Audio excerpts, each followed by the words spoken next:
Friends, the story begins after the Second World War, where to avoid the fighting and tension, some rich people of Milan decided to leave the city and settle in a quiet village on the banks of the lake. We are one of those families, such a strange family. Let's see whose head was Mary. Mary's family was very rich and they had a big palace on the banks of the lake. Mary also had a strange husband whose name was Marco. Marco was a debauched and very vagabond man who had now, because Mary knew everything about him, she always kept a close eye on him. We see that with Marco and Mary, his younger brother's wife Barb also lived, whose husband went to war 10 years ago and never came back. Mary had a one-bedroom in this magnificent palace that had belonged to her great-grandfather, the bishop, which was a sweet one. He used to come to this village of his ancestors to meet his boyfriend, but here there is a lake. He died due to drowning. According to the villagers had come to know the secret of his sweetness, hence they killed Bishop and threw him in the lake. We see that Mario is getting very bored after his army retirement. This happens so he enjoys his wife's money. He still wants to live the life of his youth where he had physical relations with many girls.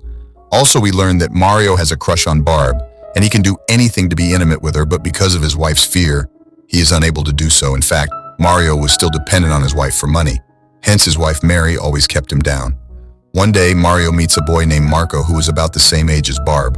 We see that Marco was also a vagabond like Mario, roaming around in the lake in his boat and talking nonsense with his friends.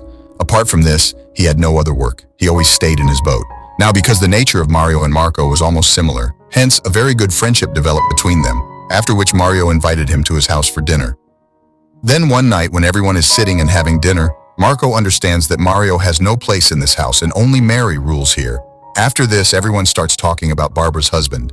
It seems that he has not returned from the war for 10 years. He tells that he was married to Mary 10 years ago when she was 16 years old, and the very next day of the marriage, her husband went to war, due to which she is still a virgin.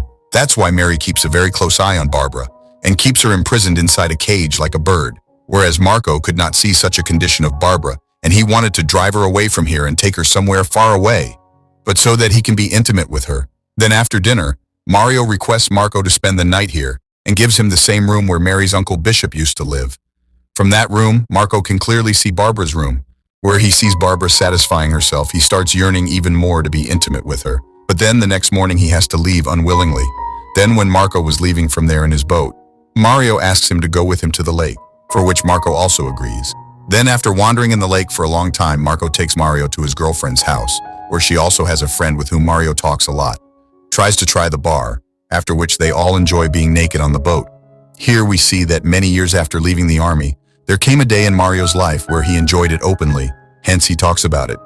Thinking about it, he becomes very emotional. Then one evening Marco goes out to get some things, and when he returns to his home, he sees that Mario is getting intimate with his girlfriend there. Then on asking Marco's girlfriend, she tells him that Mario was not able to sleep at night because he was having scary dreams, so I made him sleep with me. Now from this action of Mario, Marco clearly understands that Mario is a very naughty person, and he is very angry with himself. To quench the thirst of the body, one can become intimate with anyone, even if it is one's friend. But this does not have much effect on Marco because he was not very serious about his girlfriend. Then with Mario Ma. After staying on his boat for a few days, he returns to his home.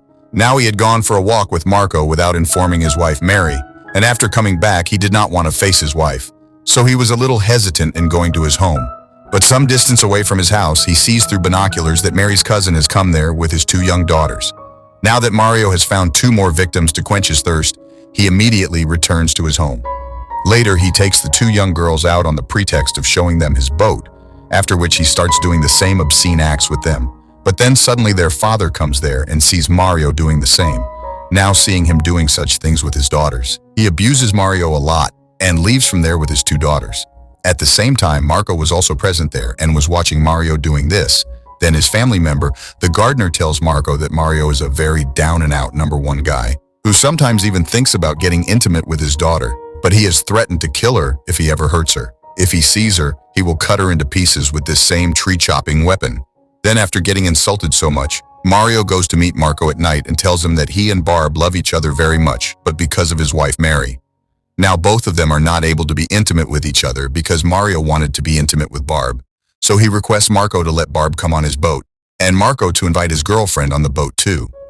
Requests to have Barb in the company. Then the next day, We see all four of them on the boat where Mario has a lot of fun with Barbara.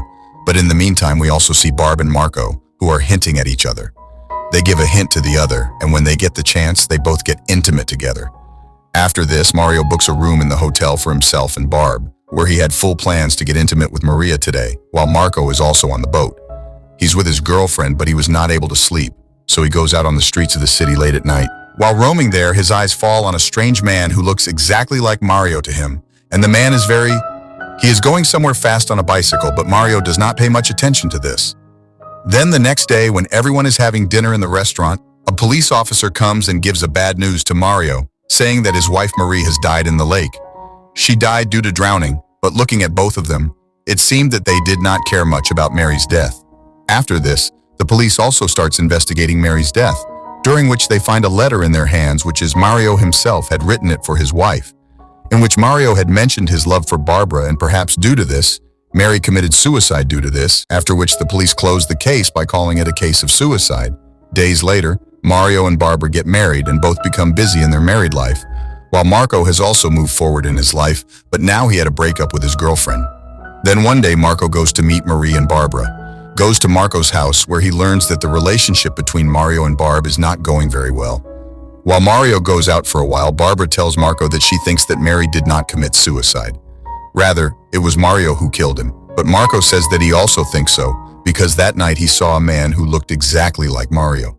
Maybe that night Mario came back to his house on a bicycle, and Mary, was killed by drowning her in the lake. Then one day, suddenly a man comes to Mario's house, and he was none other than Barb's husband John, who was missing for the last 10 years. Now everyone gets shocked to see him there, but it is revealed that he has not come here for Barbara, but because he had received the news of his sister's own happiness. He further tells that he used to talk to his sister through letters, and his sister also knew that his brother was alive, and he had kept this secret from everyone. In fact, during the war, the enemies had taken him prisoner, after which they tortured him so much that they even cut off his small weapon. Since he could not satisfy his wife, he never came back home from there, but the news of his sister's death forced him to come here. He further tells them that his sister cannot commit suicide because she had promised to meet him in a few days, and in her last letter she had written that she wanted to throw Mario out of her house. Now that there was a new twist in the case, the police would reopen the case. After this, Marco tells John that he saw Mario going somewhere very fast, and with the help of the police, Marco also reaches the man who rented the bicycle to Mario. But after this, seeing the witness of the man on the bicycle and the new evidence, the police come to arrest Mario. But now, being embarrassed by this, Mario asks for some time from the police and goes to the bishop's room and hangs himself. Now, a few days after this incident, John hands over his entire property to Barbara and tells her that now he will never come back because he has started his business outside the country and he is enjoying his life there. After which he says goodbye to her and goes away from there. Now, on the same night when Mario committed suicide, Marco and Barb get intimate with each other and calm the burning fire of their bodies. Now Barb marries Marco. She wanted to spend the rest of her life happily, but Marco rejects her and goes back to his boat, because he was not sure that it was Mario who was on the bicycle that night, but he gave a false statement to the police when Barb asked, so he is arrested. It seems that Barb was behind all this, so Marco says goodbye to her forever and leaves from there. And with this, friends, this story ends here.